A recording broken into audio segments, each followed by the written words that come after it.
பாலிவுட்டின் இரண்டாவது பேட்டரி அப்படின்னு அவருக்கு அப்புறமேக்கு நம்ம பேர் அது வரும்போது ரொம்ப சந்தோஷமா இருந்துச்சு எனக்கு.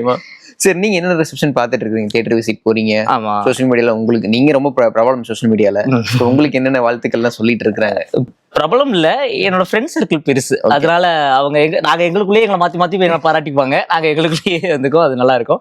ரிசப்ஷன் வந்து தியேட்டர் ரிசப்ஷன் வந்து எனக்கு ரொம்ப புதுசு. ஏன்னா ஃபர்ஸ்ட் படம் நம்ம ஒரு படம் பண்ணும்போது நம்மளுக்கு நம்மள ஒவ்வொருத்தரும் இப்படியா தியேட்டருக்குள்ள போங்கன்னு சொல்லி நம்ம பண்ணிட்டு இருந்தோம். இந்த படத்துல வந்து நம்ம சொல்லாமே நிறைய பேர், நம்ம படம் கிடையாது, ஆனா இருந்தாலும் நம்ம நடிச்ச படத்துல வந்து நம்ம சொல்லாமே எல்லாருமே உள்ள போறாங்கன்னு நினைச்சு அப்படியே நின்று பாத்துக்கிட்டு இருந்தேன்.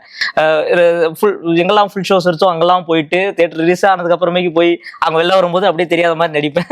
அதுக்கப்புறம் அவங்களே ரெகனைஸ் பண்ணி போட்டோஸ் எல்லாம் எடுத்துக்கிறாங்க. ரெகனைஸ் பண்ணி போட்டோஸ் எடுத்துக்கிறாங்கிற போது எனக்கு ரொம்ப சந்தோஷமா இருக்கு. ஒரு பெரிய ரிசப்ஷன். ஆமா ஆமா ஆமா. நம்மள வந்து எப்பவுமே நம்ம ரோட்ல நடந்து போவோம், ஒரு மெட்ரோல இருக்கும்போது நம்மள ரெகனைஸ் பண்ணி நம்மள சொல்றதுக்கும், தியேட்டர் வாசல்ல வந்து நம்ம படம் முடிஞ்சு வந்தோடனே ஒரு ஃப்ரெஷ்ஷா அவங்க கிளீனா கண்டுபிடிச்சிட்டாங்க நம்ம தான் அப்படின்னு சொல்லி கண்டுபிடிச்சு நீங்க தானே பண்ணீங்கன்னு சொல்லி கேட்டுட்டு அதுக்கப்புறம் நமக்கும் இன்னொருத்தருக்கும் ஜாஃபருக்கும் வித்தியாசம் தெரியுது ஓரளவுக்கு அப்படின்னும் போது எனக்கு பெரிய விஷயமா தான் இருந்துச்சு.